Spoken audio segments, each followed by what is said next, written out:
பணியே பணியாய் அருள்வாய் தேடும் கயமாமுகனை செருவில் சாடும் தனியானை சகோதரன்.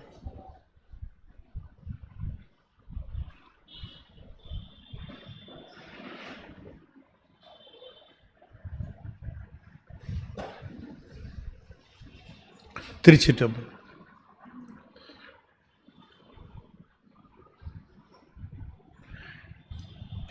எழுதரு மறைகள் தேரா இறைவனை எல்லில் கங்குல் பொழுதரு காலத்தென்றும் பூசனை விடாது செய்து தொழுதகை தலைமீதேற துளும்புகன் நீருள் மூழ்கி அழுது அடியடைந்த அன்பன் அடியவர்க்கு அடிமை செய்வாம்.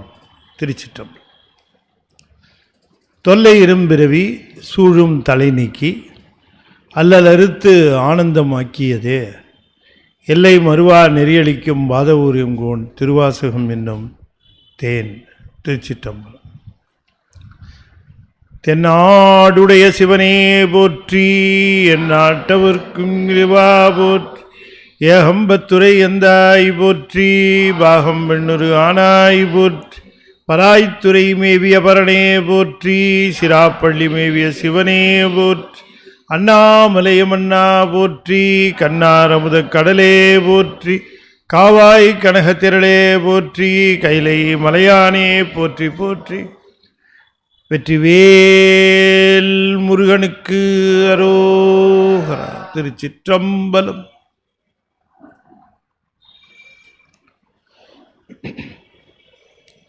திருச்சிற்றம்பலம். அண்ட சராசரங்களுக்கெல்லாம் அதிபதியாக விளங்கக்கூடிய முருகப்பெருமானுடைய ஒப்பற்ற பெரும் கருணையினாலே சென்னை ஐசிஎஃப் கமலவிநாயகர் சத்சங்கம் மிக சிறப்பாக நிகழ்த்தி வருகின்ற திருவாசக தொடர் நிகழ்ச்சி. இன்றைய தினம் திரு அண்டப்பகுதியினை நாம் தொடங்கி சிந்திப்பதற்கு திருவருள் கூட்டியிருக்கிறது. திருவாசகத்திலே முதலிலே 4 அகவல்கள் வைக்கப்பெற்றிருக்கின்றன. அதிலே மிக அரிய கருத்துக்களை எல்லாம் அந்த 4 அகவல்களிலும்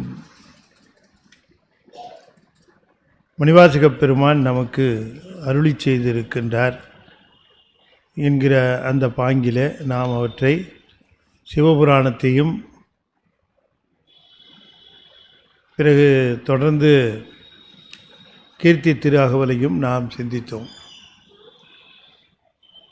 திருவாசகம் என்று சொல்லக்கூடிய அருள் ஞான நூலானது நம்முடைய மணிவாசகப் பெருமானுடைய அனுபவ பிழிவாக விளங்கக்கூடிய ஒரு நூலாக விளங்குகிறது. திருவாசகத்திலே மணிவாசகப் பெருமான் நிதர்சனமாக தாம் இறைவனிடம் பெற்ற பேற்றையும் இறைவனால் தமக்கு அருளப்பெற்ற செய்திகளையும் அவற்றின் தொடர்ச்சியாக தமக்கு நிகழ்ந்த அனுபவங்களையும் மிக உருக்கமாக அவற்றை கூறியிருக்கின்றார். சிவபெருமானை அடைவதற்குரிய சாதனம் எது என்பதை தெளிவாக அதிலே நமக்கு திருவாசகத்திலே கூறியிருக்கிறார். எதை செய்தாலும் சிவனை சென்று சேர்ந்து விடலாம். எதை செய்தாலும் சரி, நீ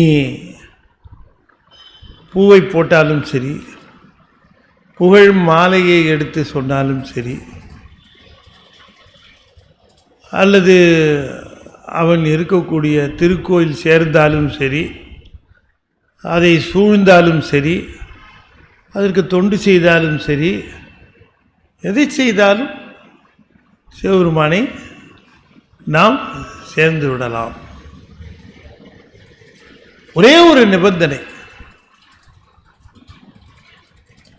ஒரு நிபந்தனை தான். இன்னதுதான் செய்து சிவபெருமானை சேர வேண்டுமா, இன்னது செய்தால் சேர முடியாதா என்றெல்லாம் கேட்கிற பொழுது அதற்கு பதிலாக சொல்லப்பெறுவது எதை செய்தாலும் சேர்ந்து விடலாம்.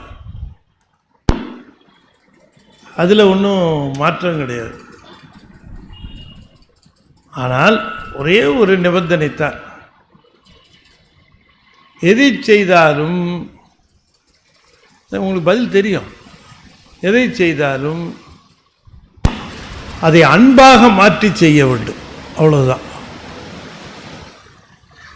பூவை போடுவதாக இருந்தாலும் சரி, உங்கள் மாலையை போடுவதாக இருந்தாலும் சரி, அதை நல்லா கவனமாக கேட்கணும். நான் என்ன சொல்லியிருக்கேன்னு நீங்கள் கவனிச்சிங்கன்னா தெரியும். அன்போடு செய்ய வேண்டும்னு நான் சொல்லலை. நான் சொன்னதை கவனிச்சிங்களா என்னன்னு தெரியல. என்னம்மா? அன்பாக செய்யணும்னு சொன்னேன். அன்போடு செய்வது வேறு, அன்பாக செய்வது வேறு. எதை செய்தாலும் அன்போடு செய்தல் அப்படிங்கிறது, எதை செய்தாலும் அதை அன்பாக செய்தல் அப்படிங்கிறது ரெண்டுக்கும் கொஞ்சம் வித்தியாசம் இருக்கு. அன்போடு செய்கிற பொழுது அந்த பொருளும் இருக்கிறது, அன்பும் இருக்கிறது. அன்பாக செய்கிற பொழுது அந்த பொருள் இல்லை, அன்பு மட்டும்தான் இருக்கிறது. அதுதான் அன்பாக செய்வது என்பது. நான் போடுகிற பொருள் என்னங்கிறதே எனக்கு தெரியாது, அதுல அன்பு மட்டும்தான் இருக்கும். அன்போடு செய்கிற பொழுது நான் என்ன போடுறேன், என்ன நைவேத்தியம் வைக்கிறேங்கிறது எனக்கு நல்லா தெரியும்.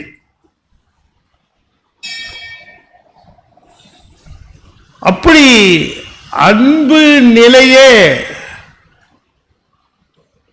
தன்னுடைய நிலை என்பதை மணிவாசகர் திருவாசகம் முழுக்க சொல்லியிருக்கார். திருவாசகத்தை அவர் அன்போடு அருளவில்லை, அன்பாக அருளி செய்திருக்கிறார் திருவாசகத்தை.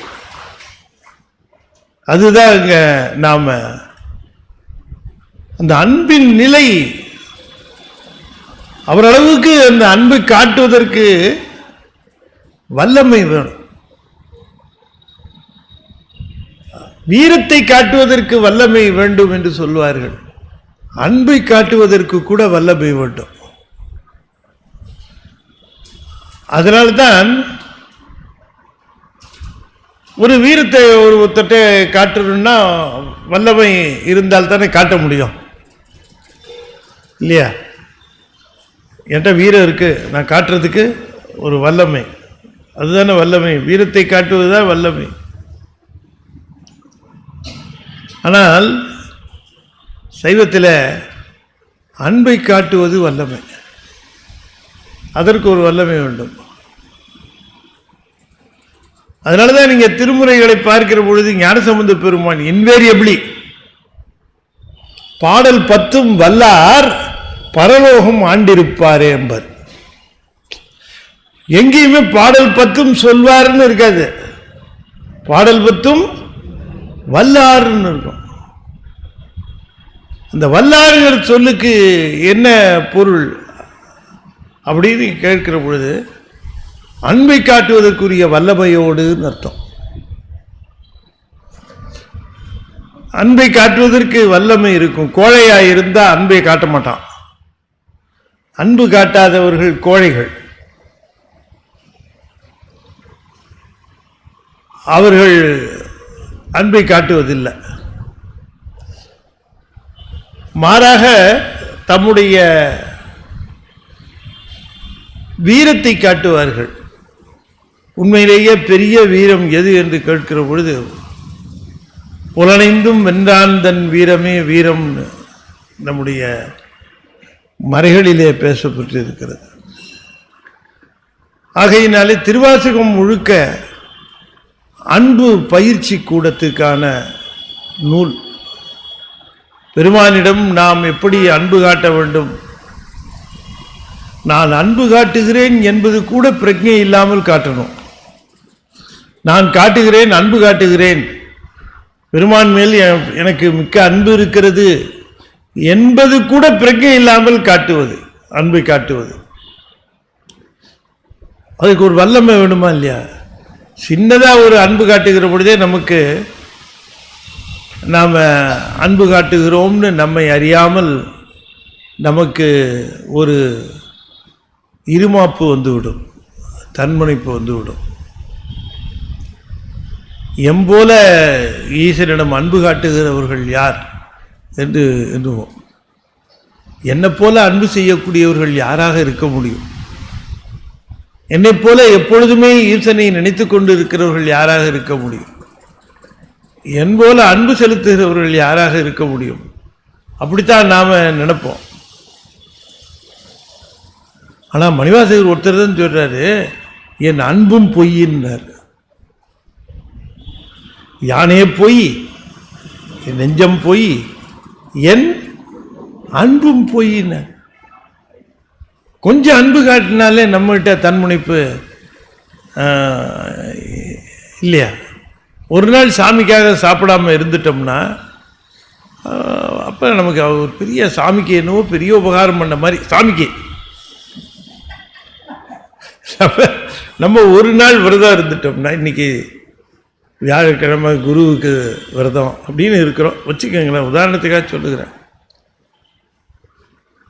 அப்படி இருந்துட்டோம்னா அன்றைக்கி உடனே வெள்ளிக்கிழமை அன்றைக்கி சாமிக்கு இதை விட ஒரு பெரிய உபகாரம் செய்திருக்க முடியாது அப்படின்னு ஒரு எண்ணமானது மனசுக்கு தோணும்.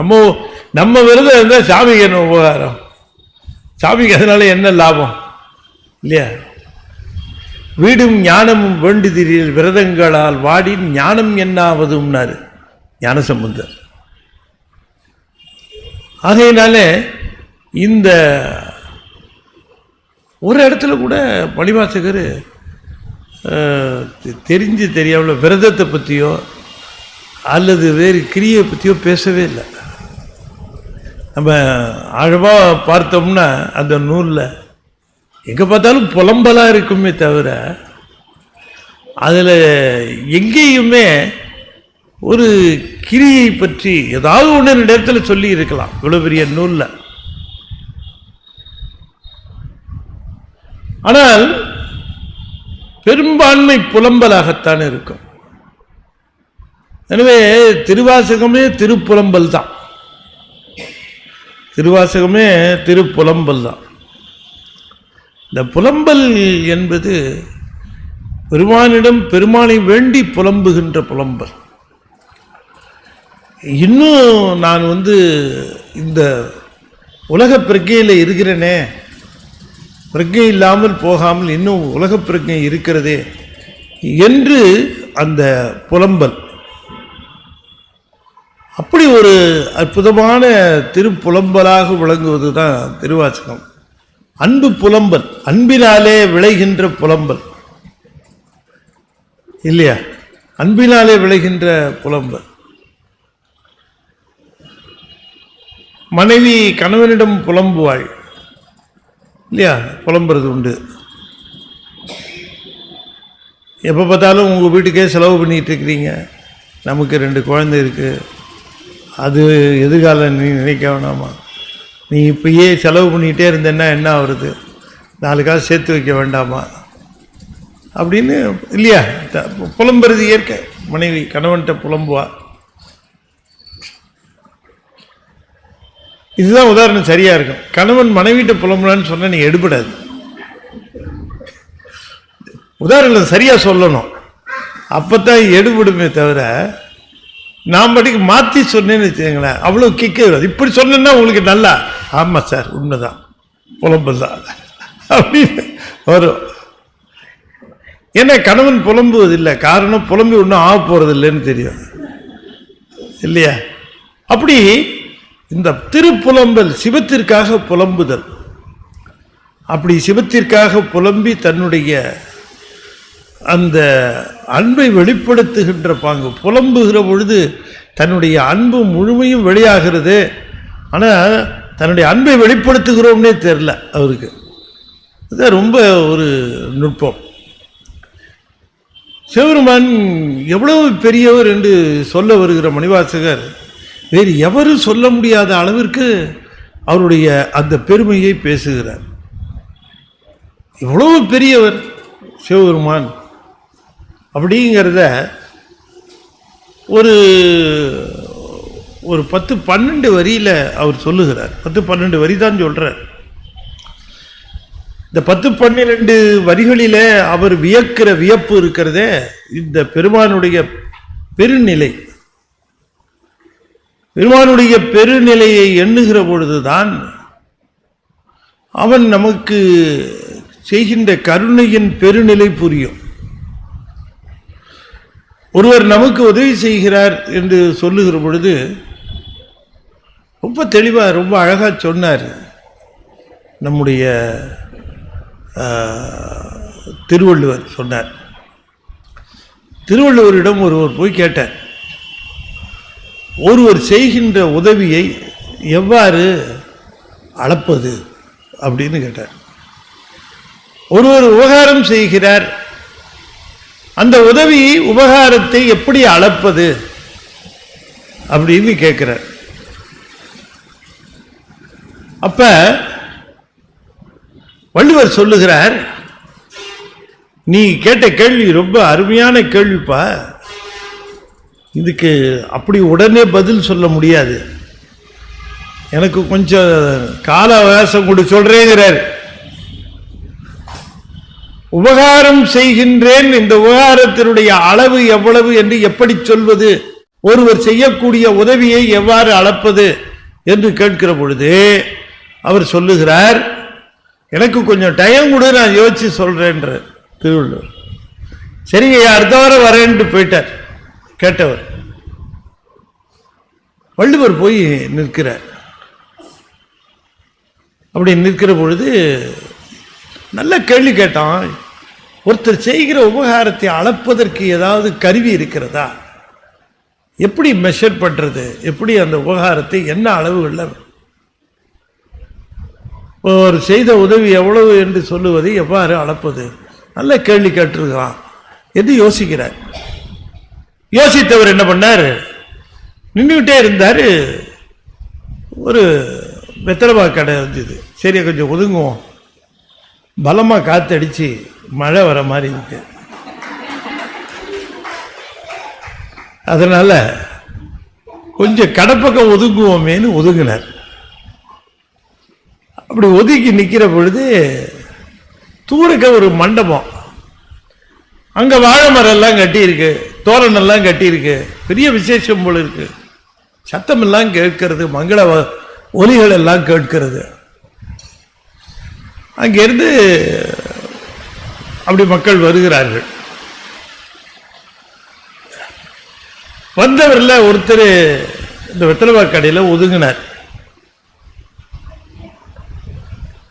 ஒதுங்கிய பொழுது அது போயிட்டு பழ, அதை பற்றி கவலைப்படாதீங்க, என்ன நல்லது தானே மழை பெஞ்சா. எப்பவுமே பொதுவாக செப்டம்பர் மாதம் நம்மளை எப்பவுமே வெயில் வாட்டிக்கிட்டு தான் இருக்கும் பொதுவாகவே. இப்போதான் கொஞ்சம் ஒரு வாரமாக கொஞ்சம் பரவாயில்லையாட்டு கிளைமேட் இருக்கு. காலையில் கூட கொஞ்சம் வெயில் இருந்த மாதிரி இருந்தது, ஆனால் சாயந்தரம் கிளைமேட் மாறிடுச்சு, பரவாயில்ல. இல்லாட்டி எப்போ நம்ம திருப்புலம்பல் தான் வெயிலை பற்றி நமக்கு, அந்த புலம்பல் கொஞ்சம் கம்மியாக இருக்கு. ஒதுங்கண்ணா அவனை பற்றி கேட்டார், என்னப்பா அங்கே விசேஷம், என்ன சார் சொல்றது, அங்கே ஒரு பெரிய தர்மம் சாப்பாடு போட்டார், அருமையான சாப்பாடு, தேவாமிர்தமா இருந்ததுங்க ஐயா சாப்பாடு. அது மட்டும் இல்லைங்க ஐயா, வெத்தலைபாக்கு வச்சு அதில் 5 ரூபா பணம் வச்சு எனக்கு இன்னைக்கு இது 500 ரூபா மாறிங்க ஐயா 500 ரூபா மாதிரி பணம் வச்சுக்கணும் அப்படின்னு சந்தோஷமா சொன்னான். ஓ அப்படியாப்பா, போயிட்டான். கொஞ்ச நாள் கழிச்சு அடுத்து இன்னொருத்த வந்தான். அவனே தான் அங்கேருந்து வந்தான். சரி இவன் என்ன அபிப்பிராயம் சொல்றாங்களே நினைப்பா, என்ன விசேஷம், ஒருத்தர் சாப்பாடு போட்டாருங்க, சாப்பாடு நல்லா இருந்துச்சு, வெத்தலையில ஒரு 5 ரூபா வச்சு கொடுத்தாருங்க, நல்லா இருக்கட்டும் அப்படின்ட்டு போயிட்டான்.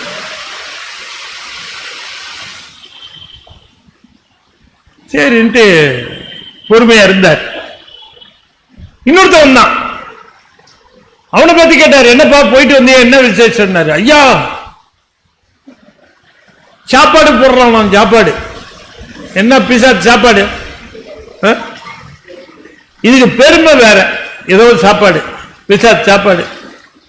இதெல்லாம் விட வெத்தலை பாக்கு வச்சு 5 ரூபா கொடுக்குறான், 5 பைசா சார் இண்டிக்காது, அதை வச்சு கொடுக்குறான் அவன் அப்படின்ட்டு போனான். வள்ளுவர் யோசனை பண்ணி பார்த்தார், போட்ட சாப்பாடு ஒண்ணுதான், வச்சு கொடுத்த காசு 5 ரூபா தான். ஒருத்தனுக்கு தேவாமிர்தமா இருக்கு, ஒருத்தனுக்கு சாப்பாடாவே இருக்கு, ஒருத்தருக்கு பிசாட் சாப்பாடா இருக்கு, ஒருத்தருக்கு 5 ரூபா வச்சு கொடுத்தது 500 ரூபாயா இருக்கு, அப்ப இன்னொருத்தருக்கு 5 ரூபாயா இருக்கு, மூணாவதுக்கு வெறும் 5 பைசாவா இருக்கு. அப்ப நாம செய்கிற உதவி அந்த உதவியை வைத்து அளக்க கூடாது, யாருக்கு செய்கிறோம் என்பதை பார்த்து அவனுடைய தன்மையை வைத்து அளக்க வேண்டும் என்று தெரிஞ்சு கொண்டார்.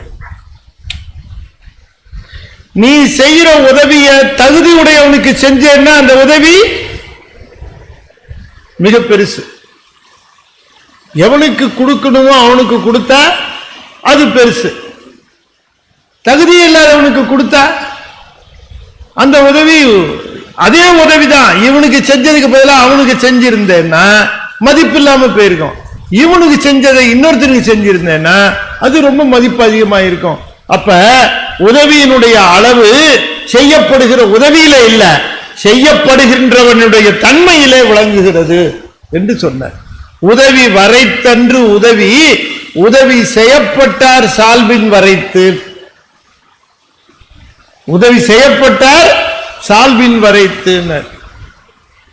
அப்ப ஈசனுடைய கருணையையும் பெருமையையும் பார்க்க வேண்டும் என்று சொன்னால் அதை யாருக்கு செய்திருக்கிறார் என்று பார்த்து அவர்களுடைய தன்மையை வைத்துத்தான் அதனுடைய உயர்வை சொல்ல முடியுமே தவிர, மணிவாசகர் போன்றவர்களுக்கு செய்திருக்கிற காரணத்தினாலே அந்த பெருமை மிக பெரிதாக போய்விட்டது. பெருமானுடைய பெருமை தெரியாதவருக்கு அதை போய் செய்து என்ன பண்றது இல்லைங்களா? திருவாசகம் யார் கையில கிடைக்கணும்? சிவபெருமானுடைய பெருமை தெரிந்தவருக்கு திருவாசகம் கையில கிடைச்சா அவர்கள் சிவானுபவம் கூறுவார்கள். சாதாரணமானவங்க கையில கிடைச்சா ஏதோ பாட்டு புஸ்தகம் போல இருக்குமா, அவ்வளவுதான் தெரியும், அதுக்கு மேல என்ன தெரியும் அவனுக்கு இல்லைங்களா? அப்ப திருவாசகத்தினுடைய பெருமை எதுன்னா யார் கையில் கிடைத்திருக்கிறது என்பதை பொறுத்து திருவாசகத்தினுடைய பெருமை. சிவபெருமானுடைய பெருமை யாருக்கு அது செய்யப்பட்டிருக்கிறது என்பதை வைத்து அதனுடைய பெருமை தெரிகிறது. அதை நாம மறந்துடக்கூடாது. அதனாலதான் மணிவாசகர் சொல்றாரு, எனக்கு அருள் செய்தார் திருப்பெருந்துறையில அருள் செய்தார் பெருமான், கருணையோடு அருள் செய்தார். அவர் எப்படிப்பட்டவர் தெரியுமா? அவருடைய பெருமையை நான் கொஞ்சம் சொல்லுகிறேன்னு சொல்லி அந்த அந்த பெருமையை இந்த பிரபஞ்சத்தில் வைத்து சொல்லுகிறார். வாங்க இப்படி வந்துருங்க, கொஞ்சம் அப்படி தள்ளி போட்டுங்க, அந்த பக்கம் மழை அடிக்க முடியாது. அண்ணாமலை எப்படி வந்துருங்களா முன்னாடி?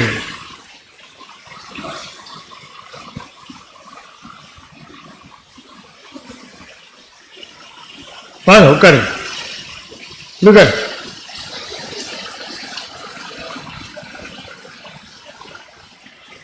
யார்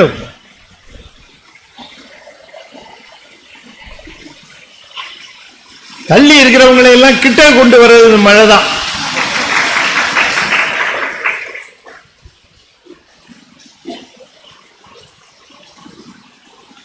ஆகையினால இந்த பிரபஞ்சத்தினுடைய பெருமையை சொல்லி, இப்படிப்பட்ட பிரபஞ்சத்திலே ஈசனுடைய அந்த உண்மை நிலையை எடுத்து சொல்லி ஈசனுடைய பெருநிலையை பேசுகின்றார்.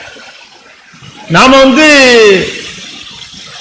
சிவபெருமானை ஏதோ திருக்கோயிலிலே நம்மாலே கதவுக்குள்ளே அடைக்கப்பட்டவர் என்று எண்ணிவிடக்கூடாது இல்லையா?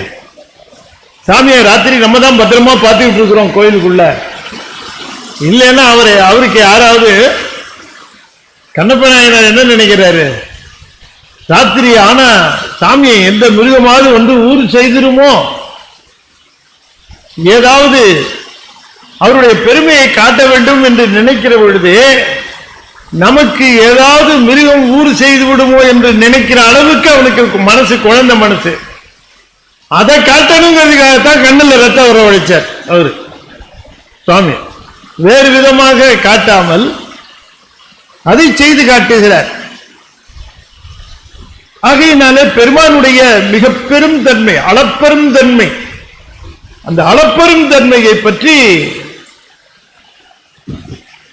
இதுல பேசுகிறார். பெருமானுடைய அளப்பெருந்தன்மை பேசுகிறது இருக்கட்டும், பிரபஞ்சத்தினுடைய அளப்பெருந்தன்மை பேசுகிறார். பிரபஞ்சத்தினுடைய அளப்பெருந்தன்மை விஞ்ஞானத்திலேயே சொல்லப்பட்டிருக்கிறது.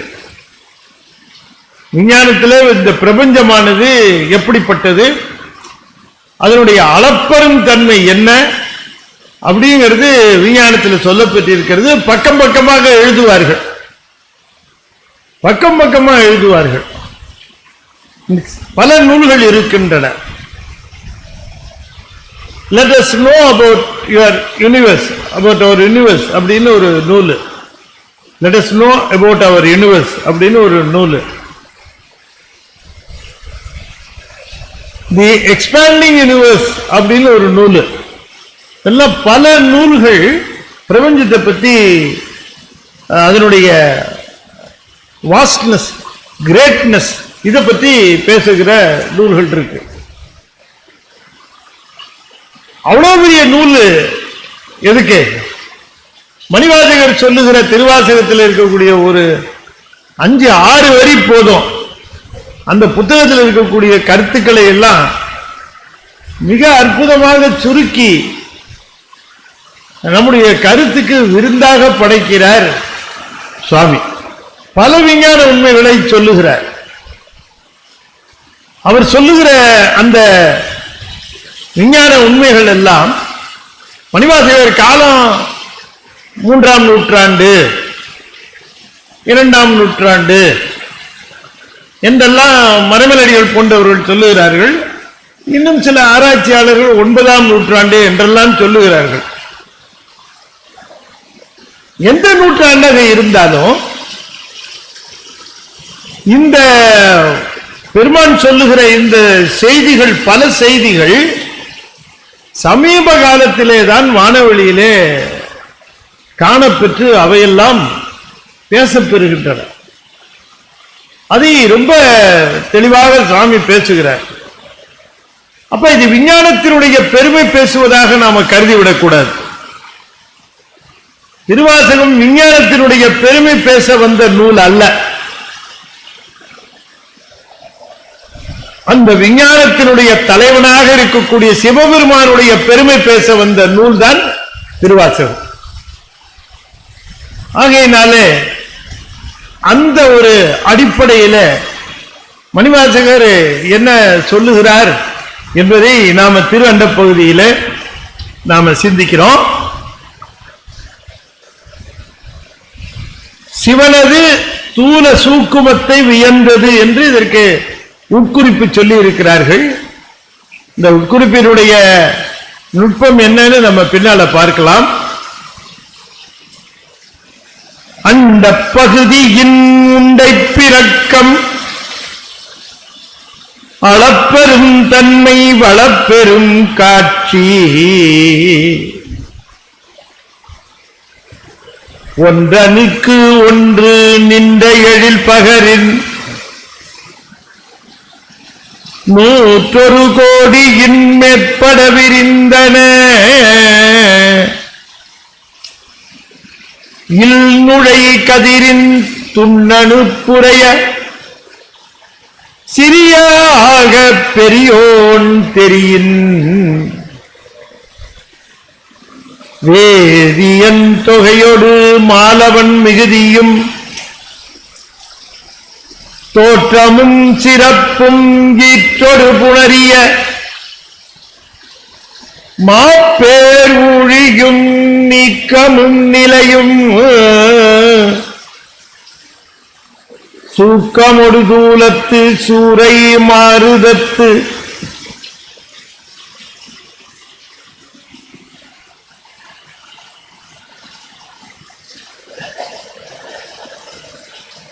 எரியது வழியின் கொட்கப் பெயர்க்கும் குழகன்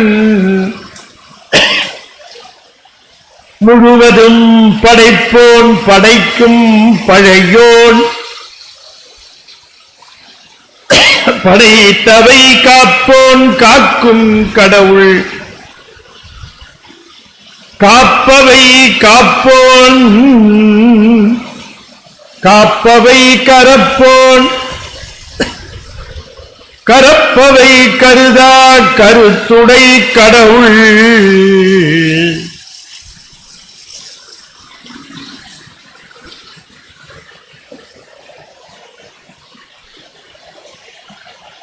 அண்டப் பகுதியின் உண்டை பிறக்கம் அளப்பெரும் தன்மை வளப்பெரும் காட்சி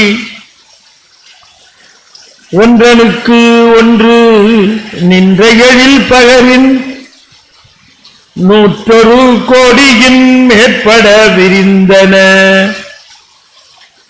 அண்டப் பகுதியின் உண்டை பிறக்கம் அண்டம் என்று சொல்லக்கூடிய நம்மை சுற்றி இருக்கக்கூடிய இந்த பிரபஞ்சம் நம்ம சுத்தி பார்க்கிறோம். நம்ம சுத்தி தான் பார்க்கிறோமே தவிர நம்ம சுத்தி பார்க்கறதுன்னா மேல பார்க்கறது இல்லை. மேல பார்த்துட்டோம்னா அங்க இருக்கக்கூடிய அந்த வானத்தில் இருக்கக்கூடிய அற்புதமான அந்த ஒரு செய்தி நம்மை கவர்வதில்லை. பார்க்கிறோம் நட்சத்திரம் மாதிரி ஒண்ணு இருக்கு.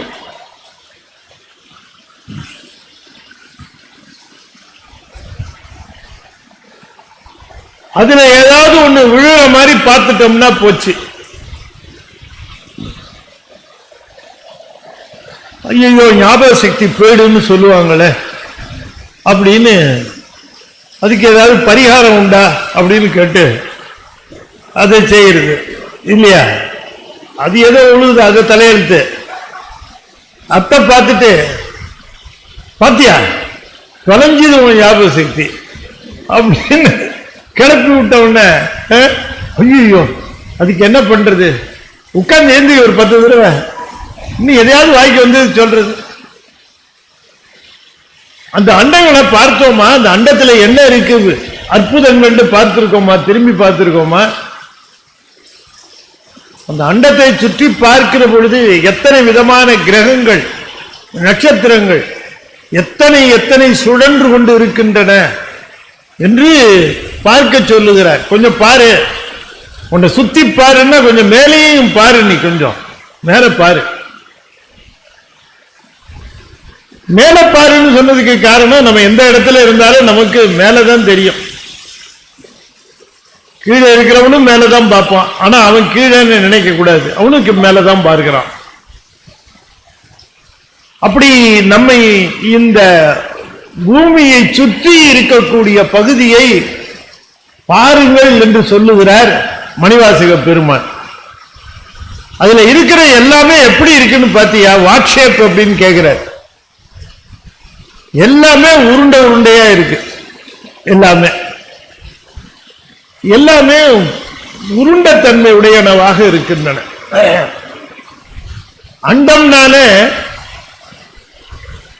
உருண்டை அப்படின்னு பொருள் கிட்டத்தட்ட. ஆனா உண்மையிலேயே அதுக்கு என்ன பொருள்னா முட்டைன்னு தான் பேரு. முட்டைன்னு பேரு இருக்கு. அண்டம் நாங்க இத அண்ட பகுதியின் அண்டம் என்று சொல்லுவது அகண்டத்தினுடைய சொல்லுதாது அகண்டம். கண்டம் என்பது எல்லைக்கு உட்பட்டது, எல்லைக்கு உட்படாதது அகண்டம். எல்லைக்கு உட்பட்டது கண்டம், எல்லைக்கு உட்படாதது அகண்டம். எல்லைக்கு உட்படாத விடத்தை எல்லைக்கு உட்படுத்தினார், கண்டத்திலே அடக்கினார். அகண்டமாக விரிந்து பறந்த விடத்தை கண்டமாக தன்னுடைய கழுத்திலே பெருமான் தரித்தார். அகண்டம் கண்டமாயிற்று. ஆகையினாலே இந்த அகண்டத்திலே இருக்கக்கூடியவை எல்லாம் ஊர்ல உள்ள வேற எந்த ஷேப்லயும் இல்லை இல்லையா, எல்லாமே உருளை வடிவத்தில் இருக்கு. அதைத்தான் எடுத்தவனே சொல்லுகிறார், அண்ட பகுதியின் உண்டை பிறக்கம். பிறக்கம் என்றால் விளங்குதல் அர்த்தம். எல்லாம் உருண்டையா விளங்குது. 17ஆம் நூற்றாண்டுலயோ 16ஆம் நூற்றாண்டுலயோ தான் போயிட்டு வந்ததுக்கு அப்புறம் எழுதுறான், all universal bodies R spherical in nature அப்படிங்கிறான். மணிவாசகர் அப்பவே சொல்லிட்டார், எல்லாமே உருண்டையா இருக்கும் அப்படின்னார். உருளையா தான் இருக்கும். அண்ட பகுதியில் உருண்டை பிறக்கம். அந்த அண்ட பகுதி என்று இதற்கு ஏன் பெயர் என்று சொன்னால், இந்த அதுக்கு வரேன், நான் அதுக்கு அடுத்தது வரேன். அளப்பெரும் தன்மை வளப்பெரும் காட்சி. அதை அளக்க முடியாது. எதை அளக்க முடியாது? அண்டத்தினுடைய எல்லைகளையோ அதனுடைய பரப்பையோ விஸ்தீரணத்தையோ அதனுடைய பெரிதாம் தன்மையையோ நம்மால் விவரிக்க முடியாது. அளப்பெரும் தன்மை. ஆனால் வளப்பெரும் காட்சி பார்க்கிறதுக்கு ரொம்ப அழகா இருக்கும். அப்போலோ 13 1971 இங்க இருந்து அனுப்பிச்சது. அதுல ஜேம்ஸ் ஈர்வின்னு ஒருத்தர் இருந்தான். அவன் எழுதினத வாஷிங்டன் போஸ்ட்ல போட்டிருந்தான். அவன் அங்கிருந்து நிலவில் போய் இறங்கின உடனே பார்க்கிறான். பார்த்தா பூமி பார்க்க எப்படி இருந்ததுங்கிறதுக்கு அவன் சொல்லுகிறான், கருப்பு பெட்ஷீட் மேல ஒரு வெள்ளை பந்து வச்சது மாதிரி இருக்கு இந்த பூமி அப்படின்னு எழுதுறான். கண்கொள்ளா காட்சியா இருக்கு. சுத்தி வர பார்த்தேன், கண்கொள்ளா காட்சியா இருக்கு. நிலவின் மேல் இருந்து கொண்டு சந்திரனை பார்க்கிற பொழுது, நிலவின் மேல் இருந்து கொண்டு பூமியை பார்க்கிற பொழுது கண்கொள்ளா காட்சியாக இருக்கிறது. பார்க்கிற பொழுது என்னவோ எங்களுக்கு அவன் எழுதுறான் பாருங்க. யாரு? அப்போலோ 13 போனவன். அவனும் சயின்டிஸ்ட். போனவன் எல்லாமே சயின்டிஸ்ட் தான். அவனும் சயின்டிஸ்ட். அவனும் அங்க விஞ்ஞான ரீதியாக போயிருக்கிறான், நிலவில் இறங்கி இருக்கிறான். அவன் சொல்றான், இங்கிருந்து பார்க்கிற பொழுது பூமி உருண்ட பந்து போல தெரிகிறது. என்ன, நம்ம சந்திரன் சைஸை விட கொஞ்சம் பெருசா இருக்கு. பார்க்கறதுக்கு ரொம்ப அழகா இருக்கு. பார்க்கும்போது எங்களுக்கு ஒரே ஒரு ஃபீல் தான் இருந்தது. எனக்கு பூமியை விட இங்க எனக்கு என்னவோ இறைவனுக்கு அருகே இருப்பது போல தோன்றியது அப்படின்னு சொல்லியிருக்கிறோம். கடவுள் நினைவு வரணுமே, உணர்வு. அங்க அந்த உணர்வு சொல்லுகிறான், கடவுளுக்கு அருகே இருப்பது போல எனக்கு ஒரு ஃபீல் இருக்கு என்று அவன் சொல்லுகிறான். இங்க இருக்கிறவன் எல்லாம் அங்க அன்படும் போல இருக்கு. அப்பதான் கடவுளுக்கு அருகே இருக்கிற ஃபீல் அவர்களுக்கெல்லாம் வருமா தெரியல. அவன் சொல்லுகிறான், கடவுளுக்கு அருகே இருப்பது போல ஒரு உணர்வு பெருகிற்று. அவ்வளவு ஒரு அருமையான காட்சி என்று குறிப்பிடுகின்றான். அவன் குறிப்பிடுகின்ற காட்சியை மணிவாசகர் பூமியில இருந்து வானத்தை பார்த்து நாம பார்த்தது மாதிரி பார்த்து வளப்பெருங்காட்சின்னு சொல்லல. பூமிக்கு அப்பால் இருந்து இந்த காட்சியை பார்த்திருக்கிறார். சிவமாம் தன்மையில பூமியில இருந்து பார்க்கின்ற காட்சி வேறு, பூமிக்கு அப்பாலே இருந்து பார்க்கிற காட்சி வேறு. நாம திருமந்திரத்தில் நிர்மலா அவத்தை பற்றி பார்த்தோம். இந்த நிர்மலா அவத்தையில் முதல் நிலை நிர்மலா அவத்தையினுடைய சொப்பனத்துக்கு முன்னால் இருக்கக்கூடிய சாக்கிரமே என்னன்னு கேட்டா, அந்த தத்துவத்திலிருந்து விடுபடுதல்னு சொல்லுவாங்க. அந்த தத்துவங்களில் இருந்து விடுபடுதல் என்று சொல்லுவது, உலகை அவர்கள் அதற்கு மேலே தத்துவங்களில் இருந்து பார்க்க மாட்டார்கள். ரொம்ப நுட்பம். அதை நம்ம பார்த்தோம், அந்த திருமந்திரத்தை சிந்திக்கிற பொழுது அதை பார்த்தோம். அப்படி மணிவாசகர் இந்த உலகை பார்க்க, அருளாளர்கள் இந்த உலகை பார்க்கிற பார்வை வேறு, நாம் இந்த உலகை பார்க்கிற பார்வை வேறு. இதுல இருந்து கொண்டே நாம் இதை பார்க்கிறோம், இதற்கு அப்பாலே இருந்து கொண்டு இதனை பார்க்கிறார்கள் அருளாளர்கள். இதனால் அவர்களுக்கு தெரிகிற காட்சி நமக்கு தெரிய வாய்ப்பு இல்லை, அவர்கள் அப்படி பார்க்கிறார்கள். அதனால சொல்லுகிறார், அளப்பெரும் தன்மை வளப்பெரும் காட்சி.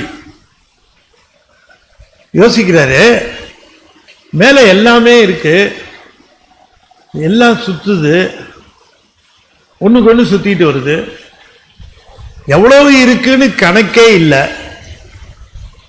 அப்படி இருக்கக்கூடிய அந்த கோலங்கள், அது கிரகமாக இருக்கட்டும் அல்லது நட்சத்திரமாக இருக்கட்டும், அது அதனுடைய பாதையில சுற்றுகிறது.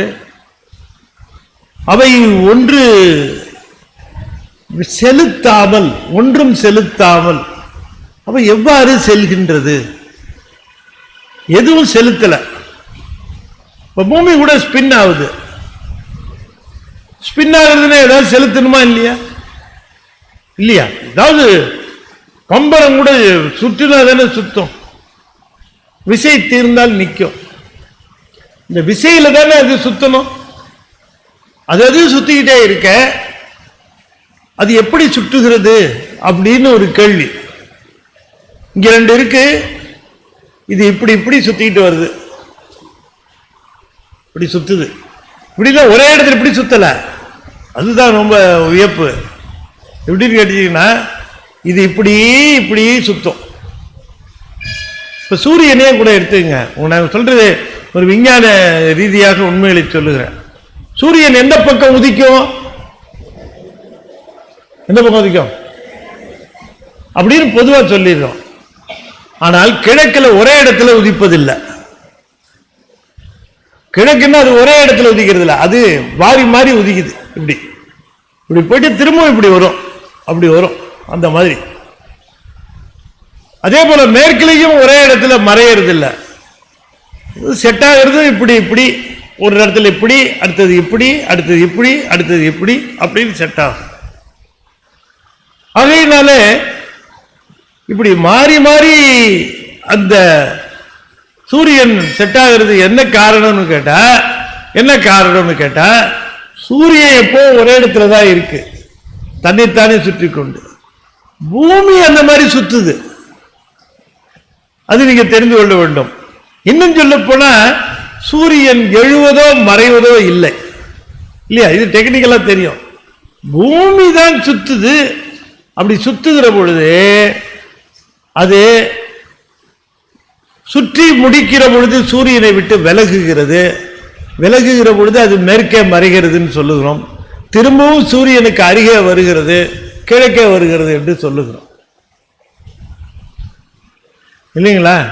அப்ப இப்படி சுத்துகிற பொழுது இப்படி சுத்துறதுன்னு நாம நினைக்கிறோம், இப்படியே சுத்துதுன்னு. இப்படி சுத்தும், இப்படி சுத்தும், இப்படி சுத்தும், இப்படி சுத்தும், இப்படி சுத்தும். அது சுற்றுகிற பொழுது இப்படி சுத்தும். இன்னும் சொல்ல போனால், அந்த பாதை வட்டமாக இருக்காது, எலிப்டிக்கலா இருக்கும். அது எப்படி இருக்கும்? எலிப்டிக்கலா இருக்கும். அது எலிப்டிக்கல். ஒரு பக்கம் பெரிய, இந்த வட்டத்தை ஒரு அமுக்குனீங்கன்னா வச்சுங்க, வட்டத்தை ஒரு அமுக்குனா இந்த பக்கம் பெருசாகி அந்த பக்கம் சுருங்கும். அந்த மாதிரி பாதையில தான் அது போகும். ஆகையினாலே அப்படி சுற்றுகிறது. இந்த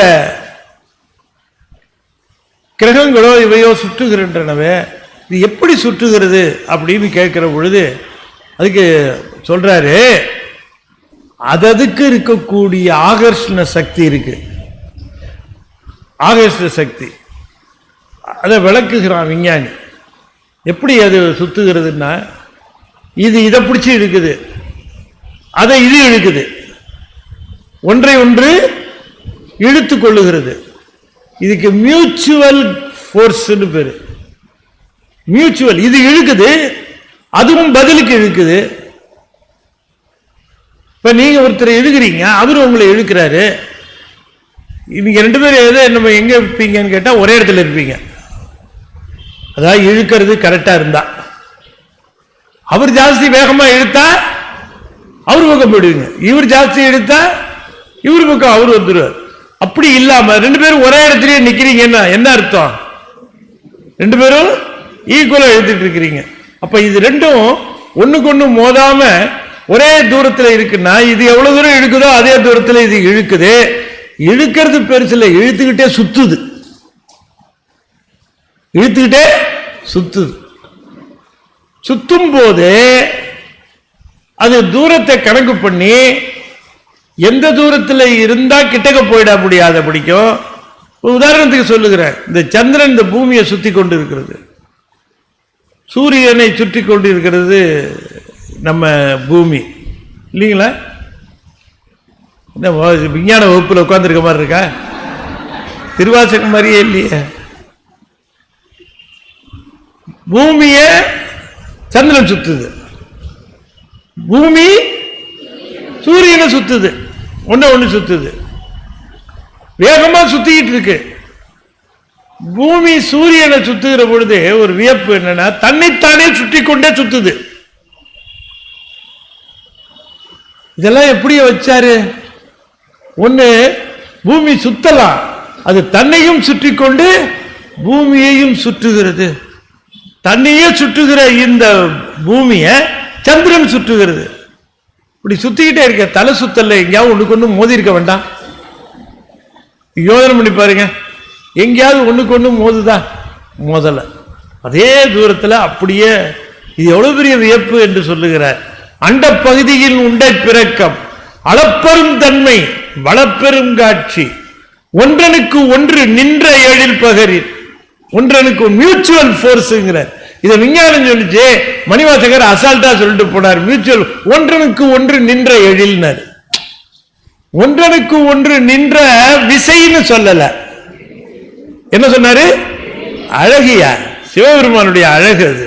எழில்னர், ஒன்றனுக்கு ஒன்று நின்ற எழில் பகரில்.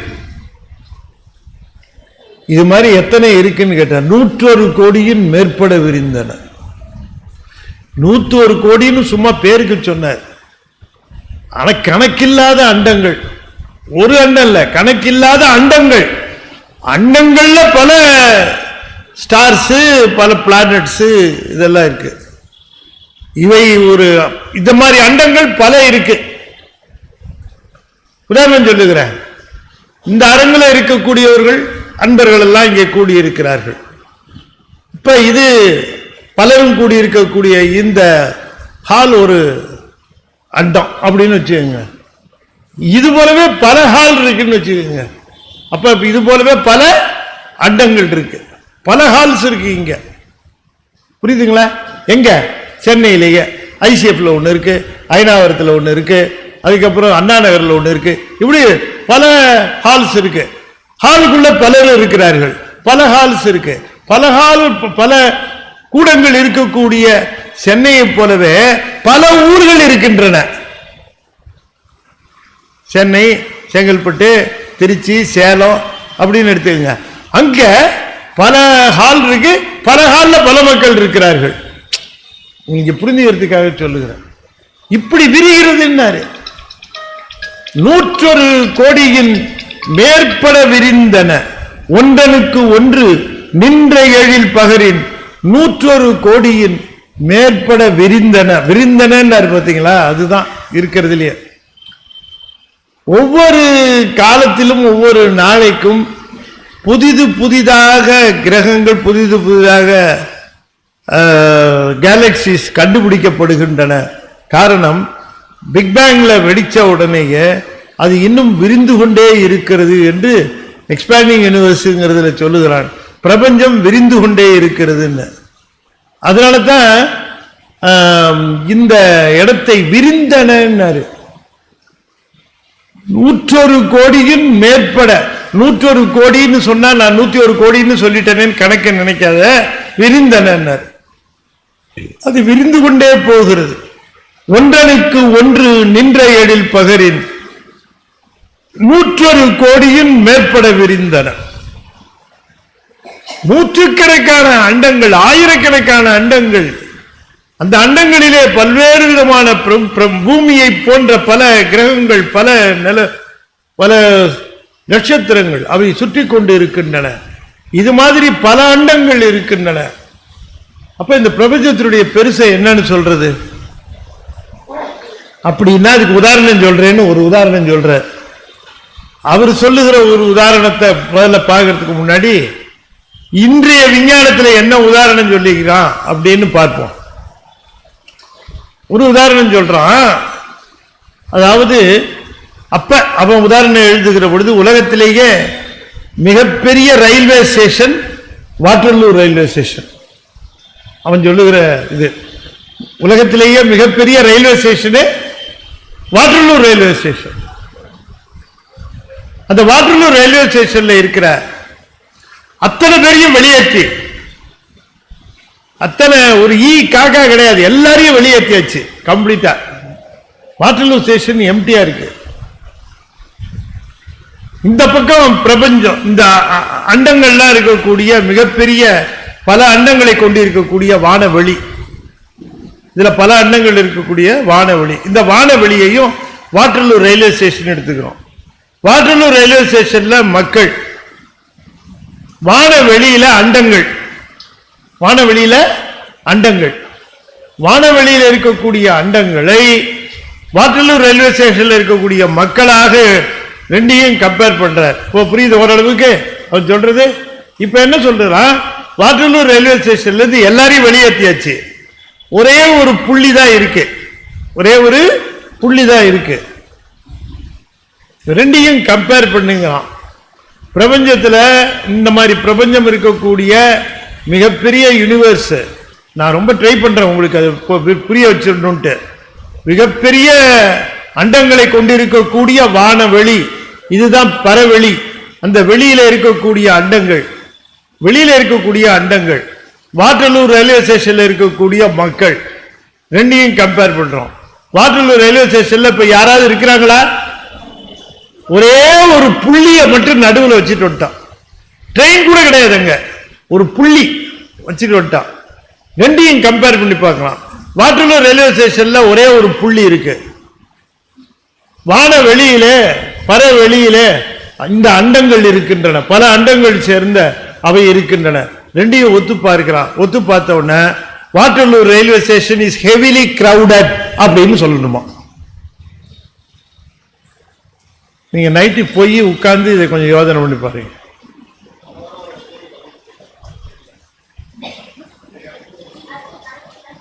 வாட்டர்லூர் ரயில்வே ஸ்டேஷன் இஸ் ஹெவிலி கிரவுடடா? அப்படின்னா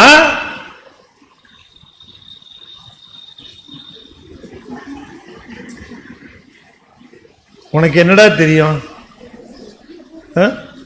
சத்தம் போடக்கூடாது, சாமர். வாட்டர்லூர் ரயில்வே ஸ்டேஷன் கிரவுடட்னு சொன்னா, அப்ப வாட்டர்லூர் ரயில்வே ஸ்டேஷனை கம்பேர் பண்ணுகிற பொழுது இந்த பரவெளியில இவையெல்லாம் கொசு மாதிரி இருக்கு. உதாரணத்துக்கு இன்னொன்னு சொல்றேன், இதை புரிந்து கொள்வதற்கு. என் வீட்டில் என்னுடைய வீடு இருக்கு, நான் இருக்கிறேன். திடீர்னு என்னுடைய மாமனார் என் மேல ரொம்ப பிரியப்பட்டு 50 மூட்டை நெல்லை அனுப்பிச்சு வச்சுட்டாருன்னு வச்சுக்குவோம். எத்தனை மூட்டை? 50 மூட்டை நெல் அனுப்பிச்சு வச்சுட்டாரு. 50 மூட்டை நெல் வந்து இறங்கிடுச்சு.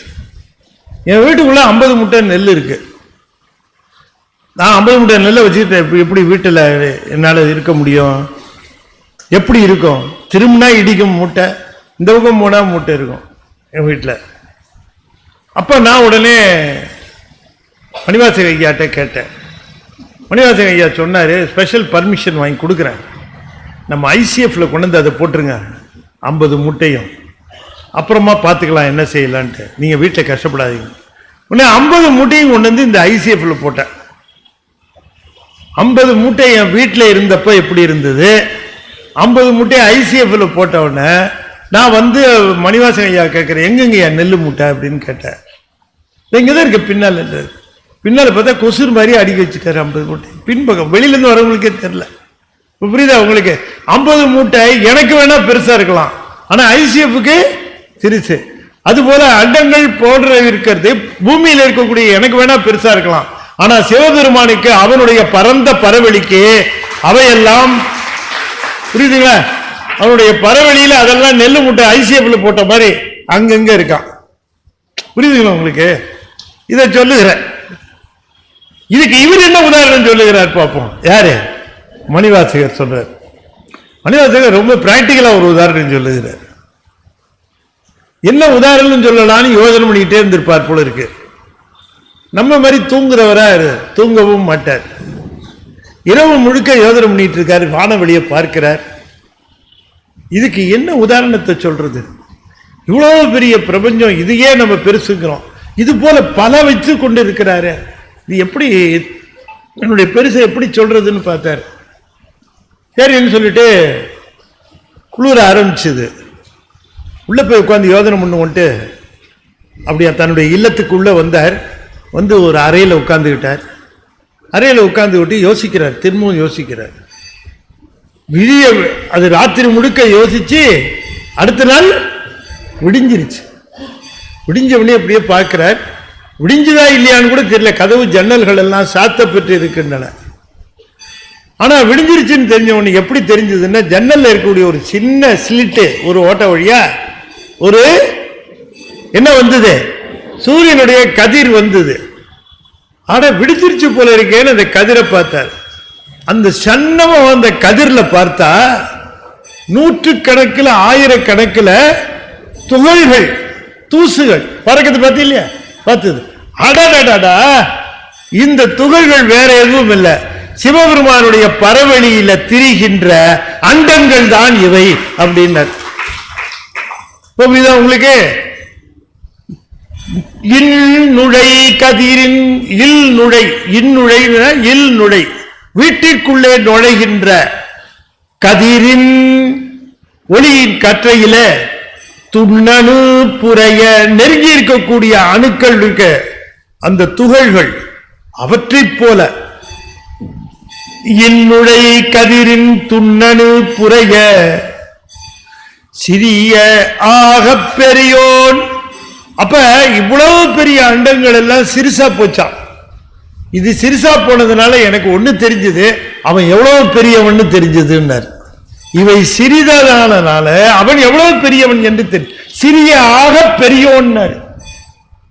இப்ப இந்த பிரபஞ்சத்திலே நாம எங்க இருக்கிறோம் இல்லையா?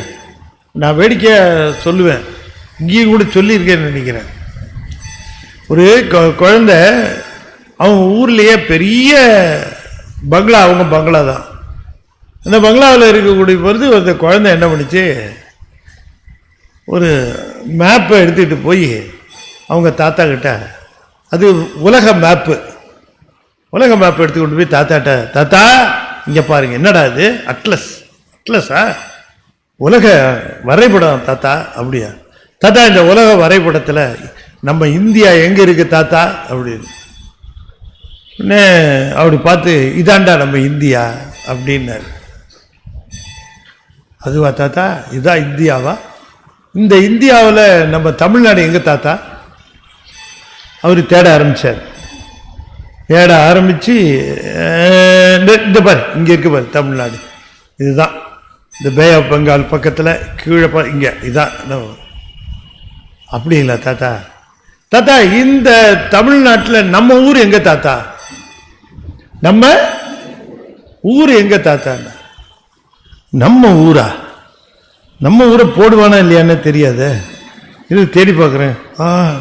இந்த இங்கே தான் இருக்குன்னுப்பா. அதில் நம்ம ஊர் எங்க தாத்தான்னார். நம்ம ஊடு அதெல்லாம் இதில் பார்க்க முடியாது. என்ன தாத்தா, நம்ம ஊரே புள்ளி மாதிரி தெரியுது, உன்னை ஊர்லேயே பெரிய புள்ளின்னாங்க, அந்த புள்ளி இந்த புள்ளியில வராதான்னு கேட்டுச்சு. அவ்வளவுதான். நாம குறுகின எண்ணத்தோட இருக்கிற பொழுது பெருசா இருக்கிற மாதிரி தெரியறதெல்லாம் விரிந்த உள்ளத்துல வருகிற பொழுது சிறுசா போயிடும். எல்லாமே எதெல்லாம் பெருசா நினைச்சோமோ அதெல்லாம் சிறுசா போயிடும். மிக பெரிதாக நாம கருதி கொண்டு இருக்கிறவை எல்லாமே நாம சிறுசா இருக்கிறதுனால அது பெருசா தெரியுது. நாம பெரிதாக ஆரம்பித்தோம் என்று சொன்னால், நம்முடைய உள்ளம் விரிய ஆரம்பித்து விட்டது என்று சொன்னால் அவையெல்லாம் சிறியதாக போய்விடும். இறைவன் என்று சொல்லக்கூடிய மிக பெரியவனாக இருக்கக்கூடிய அவனுடைய பெருமை தெரிந்தால்தான் இந்த உலகமே சிறுசுன்னு தெரியும். இல்லாட்டி இந்த பிரபஞ்சம் ரொம்ப பெருசு, நான் என்னுடைய வீடு பெருசு, என்னுடைய நாடு எல்லாமே ஒரு புள்ளி தான்ப்பா. மிகப்பெரிய பிரபஞ்சத்தினுடைய இந்த அண்டத்தினுடைய தலைவனாக இருக்கிறவன் பல அண்டங்கள் இது போல இருக்கிறது, அதிலே அவன் இருக்கிறான். அவற்றினுடைய பெருமை உனக்கு தெரிந்தால்தான் அவனுடைய பெருமை. அவற்றை நீ பெரிதது என்று கருதி கொண்டிருந்தாய். உண்மையிலேயே அவையெல்லாம் இவனை காணுகின்ற பொழுது சிறியதாக போய்விடுகிறது. சிறிய ஆக பெரியோன், அவன் பெரியவனாகி விடுகிறான். தெரியின் ஆராய்ந்து பார், ஆராய்ந்து பார்த்தால் அவன் எப்படிப்பட்டவன் தெரியுமா? வேதியன் தொகையோடு மாலவன் மிகுதியும் தோற்றமும் சிறப்பும் ஈற்றொடு புடரிய மாப்பேர் ஊழியும் நீக்கமும் நிலையும் சூக்கமொடு தூலத்து சூரை மாறுதத்து எரியது வழியின் கொட்கப்பெயர்க்கும் குழகன். அவர் சொல்லுகிறார், படைக்கின்றவன் யாருன்னு கேட்கிற பொழுது திருமால் பிரம்மன் என்று சொல்லுகிறாய். அது மாதிரி எத்தனையோ பிரம்மாக்கள், வேதியன் தொகையினர், எத்தனையோ பிரம்மாக்கள், அத்தனை பிரம்மாக்கள், மாலவன் மிகுதியும், அதே போல எத்தனையோ திருமால், எத்தனையோ பிரம்மாக்கள், 100 கோடி பிரம்மன் நுங்கினர், 6 கோடி நாராயணர் அங்கனே, 7 கங்கை மணல் எண்ணில் இந்திரர், ஈரில்லாதவன் ஈசன் ஒருவனே அப்படின்னார் அப்பர் சுவாமி. இந்திரனை கணக்கப்படும் மணல்ல இருக்கிற கங்கையினுடைய மணலை எண்ணியுள்ளா இந்திரனை எண்ண முடியாதுன்னு. அப்ப வேத தொகுதிங்கிறார். வேதியன் தொகையோடு மாலவன் மிகுதியும் தோற்றமும் சிறப்பும், அவர்கள் செய்கின்ற அந்த படைப்பும் அவர்கள் செய்கின்ற காத்தல் தொழிலும் இவனுடைய ஈற்றொடு புணரிய, இவன் ஈடு செய்கின்ற பொழுது ஊழிக்காலத்திலே முடிவுக்கு கொண்டு வருகிற பொழுது அது மாப்பேர் ஊழியாக இவன் செய்கின்ற பொழுது அந்த தோற்றமும் நிலையும் அதில் ஒடுங்கி விடுகின்றன. படைக்கின்றவன் பெரியவன் என்று நினைக்கலாம், அதனை காக்கின்றவன் பெரியவன் என்று நினைக்கலாம். ஆனால் ஒடுக்குகிறவன் ஒடுக்குகிற பொழுது படைப்பவனும் காப்பவனும் சேர்ந்து ஒடுங்குகிறான். படைத்தவையும் காத்தவையும் ஒடுங்கல, அவனோடு அதோடு சேர்ந்து அவனும் ஒடுங்குகிறான். அதுதான் முக்கியம். அது மாப்பேர் ஊழியும். அதனாலே தான் அந்த மாதிரி என்மனார் புலவர்னாரு சிவஞான போதத்துல. அந்தத்தை செய்கின்றவனே ஆதி. யார் ஒடுக்கத்தை செய்கின்றானோ அவனேதான் படைக்கின்றவனாகவும் இருப்பான், காக்கின்றவனாக இருப்பான். அந்த தொழிலை ஒருத்தரை போட்டு வச்சிருக்கிறார், உடனே அவரே அதை செய்கிறார் என்று எண்ணிவிடக்கூடாது. அவருடைய ஆற்றலை வழங்கி இருக்கிறார். படைப்பு ஆற்றலை பிரம்மனுக்கும் காத்தல் ஆற்றலை திருமாலுக்கும் வழங்கி இருக்கிற காரணத்தினாலே படைக்கின்றவன் பிரமன், காக்கின்றவன் திருமால் என்று எண்ணிவிடக்கூடாது. ஆற்றலை நிறுத்தினால் எல்லாமே நின்று போயிடும் இல்லையா? அந்த ஆற்றலை வழங்குகிறான். அப்படி மாப்பேர் ஊழியும், அந்த மாப்பேர் ஊழி என்று சொல்லுகிற பொழுது ஊழி காலத்திலே ஈற்றொடு புணரிய, ஈறு என்று சொன்னால் ஒடுக்கம், அந்த ஒடுக்கத்தை செய்கின்ற பொழுது தோற்றமும் சிறப்பும் அங்கே ஒடுங்கி போய் விடுகின்றது. தோற்றம் சிறப்பு மட்டுமல்ல, வேதியன் தொகையும் மாலவன் மிகுதியும் ஒடுங்கி போய் விடுகின்றது. மாப்பேர் ஊழியும், ஊழி முடிந்த பிறகு திரும்பவும் நீக்கமும். என்ன நீக்கம்? ஊழி நீக்கம், புனர் உற்பவம், திரும்பவும் படைக்கின்றார். அப்ப எங்க போய் ஒடுங்குச்சோ அங்கிருந்து தானே வரணும். சாமியிட போய் எல்லாம் ஒடுங்குகிறது என்று சொன்னால் திரும்ப வருவது எங்கிருந்து? இப்ப நான் திருவாசகம் பேசுறதுக்கு ஐசிஎஃப் உள்ள வந்திருக்கிறேன். திரும்ப என்ன ஒருத்தர் பார்க்கணும்னா எங்கேருந்து வர முடியும்? நான் எங்கேருந்து வர முடியும்? எங்கள் வீட்டில் இருந்தா எங்கேருந்து வரணும்? ஐசிஎஃப்ல இருந்தா வரணும். எங்கே ஒடுங்கணும் அங்கே இருந்தா வர முடியும். அதுபோல எல்லாம் சிவபெருமானிடம் ஒடுங்கியது என்று சொன்னால் மீண்டும் வருவது அவரிடமிருந்து தான் வர முடியும், வேற இடத்திலிருந்து வர முடியாது. ஒடுக்கத்தை செய்கின்ற அவனே படைப்பு கடவுளாகவும் காத்தல் கடவுளாகவும் விளங்குகின்றான். மாப்பேர் ஒழியும், நீ பார்க்கிறாயே இந்த அண்டங்கள் பிரபஞ்சங்கள் உலகங்கள் என்று சொல்லக்கூடியவற்றை பார்க்கிறாயே, அத்தனையும் படைத்து காத்து ஒடுக்குகின்ற தன்மையை சிவன் ஒருவனே செய்கின்றான். மாப்பேர் ஊழியும் நீக்கமும் நிலையும். நீக்கமும் அந்த ஊழிக்காலத்தை நீக்குதல், பிறகு புனர் உற்பவம் செய்தல், திரும்பவும் நிலைப்படுத்துதல், எல்லாவற்றையும் செய்கின்றவன் சிவபெருமான். அதை எப்படி செய்கின்றான் அப்படின்றதுக்கு சொல்லுறார். சூக்கமொடு தூலத்து, படைக்கின்ற பொழுது தூலமாக இருக்கும், ஒடுக்குகிற பொழுது சூக்கமமாயிடும். இந்த உயிர் இப்ப இந்த உடம்போட இருக்கிறதுனால தூலமா தெரியுது. இது ஒடுங்கிச்சுன்னா எங்க இருக்குன்னே தெரியலையே, எங்க போச்சுன்னே தெரியல, சூக்கமமா போயிடுச்சு. தூலமா இருக்கிற பொழுது தெரிகின்றவை எல்லாம் சூக்கமமாக இருக்கின்ற பொழுது தெரிவதில்லை. ஆகையினாலே இவற்றையெல்லாம் தூலமாக கொண்டு வருகிற பொழுது நமக்கு அவை தெரிகின்றன. அவற்றை சூக்கமமாக அதற்குள்ளே கொண்டு போய் ஒடுக்குகிறார்.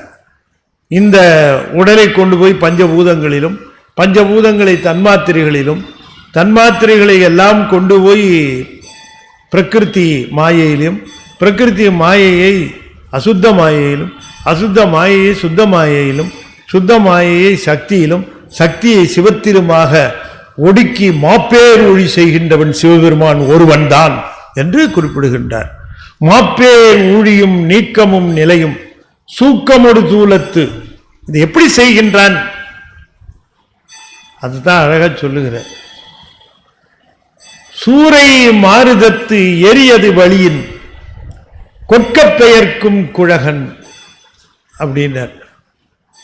பெரிய சூறாவளி அடிக்குது, பெரிய சூறாவளி அடிக்குது, அதுல ஒரு சின்ன காத்து மாட்டிருக்கு.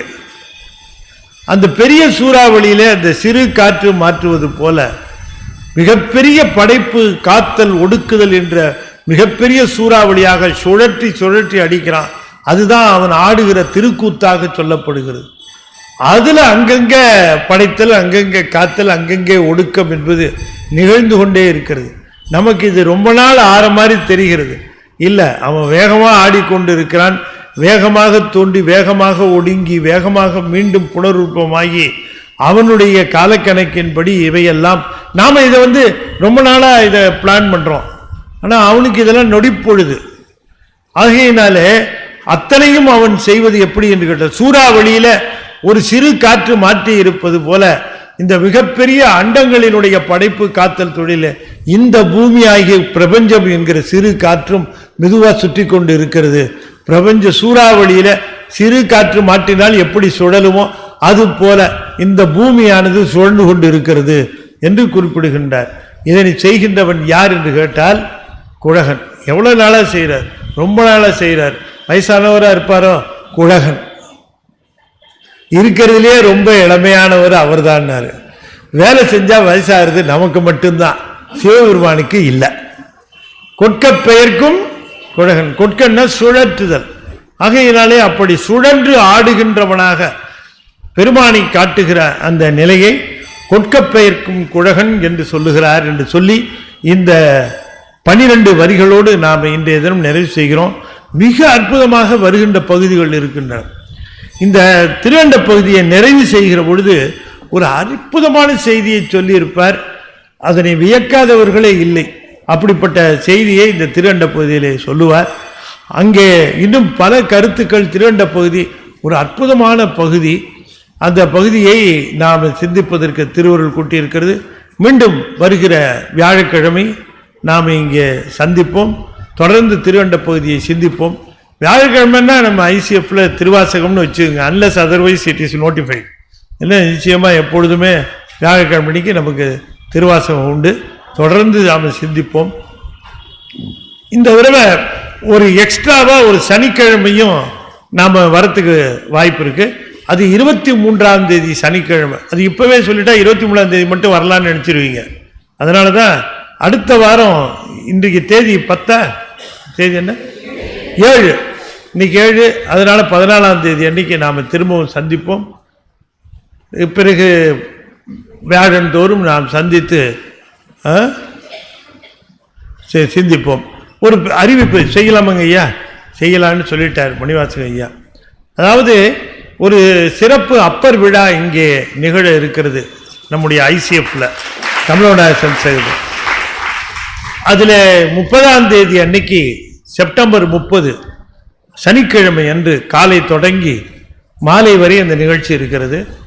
காலையில் திருத்தணி சுவாமிநாதன் அவர்களுடைய பண்டிசை கச்சேரியோடு தொடங்குகிறது. அங்கே மதியம் மிக அற்புதமான அன்னம்பாளிப்பு நிகழ்கிறது. மாலையில் 4:30 மணி 5 மணி போல நிகழ்ச்சி நிறைவரும். அப்பர் சுவாமியினுடைய திருப்புகலூர் அனுபவம் என்கிற தலைப்பில் நாம் சிந்திக்க இருக்கிறோம். அது இப்போவே நோட் பண்ணி வச்சுக்கோங்க. செப்டம்பர் 30, யார் எங்கே கூப்பிட்டாலும் வர முடியாதுன்னு சொல்லிவிடுங்க. 30ஆம் தேதி அன்றைக்கி எங்களுக்கு வேலை இருக்குதுன்னு சொல்லிவிடுங்க என்று சொல்லி இந்த அளவிலே இதை நிறைவு செய்து, அடியேன் திருவாசகம் முழுமைக்கும் குறிப்புரை எழுதியிருக்கிறேன். அது அங்கே இருக்குது. வேறு சில நூல்களையும் எழுதியிருக்கிறேன். யூஎஸ்பியும் இருக்குது. என்னுடைய யூஎஸ்பி ஞானத்திரள் பத்திரிகையில் நீங்கள் சப்ஸ்கிரைபர் ஆகணும். அடியேன் ஆசிரியராக இருக்கிறேன். அதற்கும் அங்கே பதிவு செய்து கொள்ளலாம் என்று சொல்லி இந்த அளவிலே இதனை பூர்த்தி செய்து மீண்டும் வருகிற வியாழக்கிழமை சந்திப்போம் என்று சொல்லி இப்பொழுது நிறைவு செய்யும் முகமாக 5 எழுத்தை 5 முறை ஓதுவேன். அன்பர்கள் தொடர்ந்து ஓத வேண்டும் என்று திருவடி பணிந்து வேண்டிக் கொள்கிறேன். ஓ நமச்சிவாய, ஓ நமச்சிவாய, ஓ நமச்சிவாய, ஓம் நமச்சிவாய, ஓம் நமசிவாய. திருச்சிற்றம்பலம். தென்னாடுடைய சிவனே போற்றி. வெற்றிவேல் முருகனுக்கு. திருச்சிற்றம்பலம்.